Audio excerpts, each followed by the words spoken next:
OK 了。哦，太短了，太了就好了，先然后要弄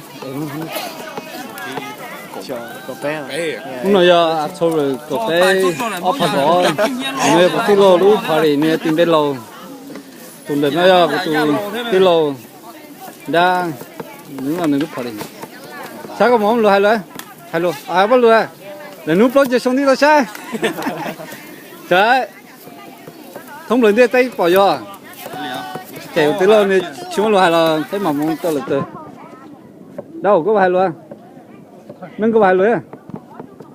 Để cú lùng có bỏ đi lấy đi ta ô cái lùng là chạy đúng đâu ok bắt chơi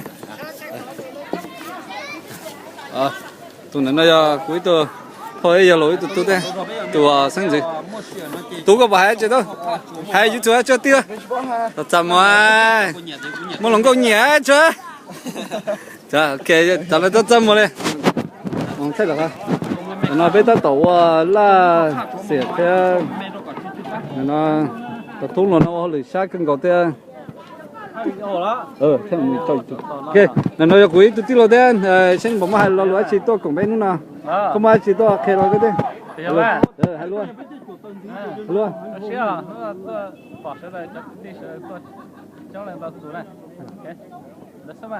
cái tiêu mà lù hay nó chứ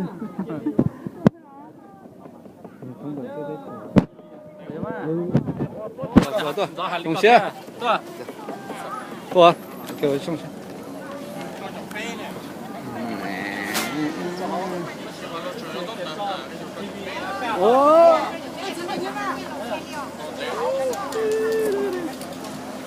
bên nhau trộn nước cái này nè luôn cổ linh đu nó cưng có thế này với cái lối tụt đó rồi đã phía có một máy chạy chú mua liền. Yeah, chú à, hào bên lo lúa à. Oh, hello. Ok. Đồ chứ. Đó là nó chuẩn bị gì về thì có cho làm hai. Nó chưa. Nó phải học luôn này. Nghe tôi cũng thấy thế. Rồi hụt chỉ lái là chỉ đâu lại sắp tới xe. Để cho đi. Nó giờ cuối cho khô giờ lầu đá lô cái lô cứ nó tới chuyện cái thế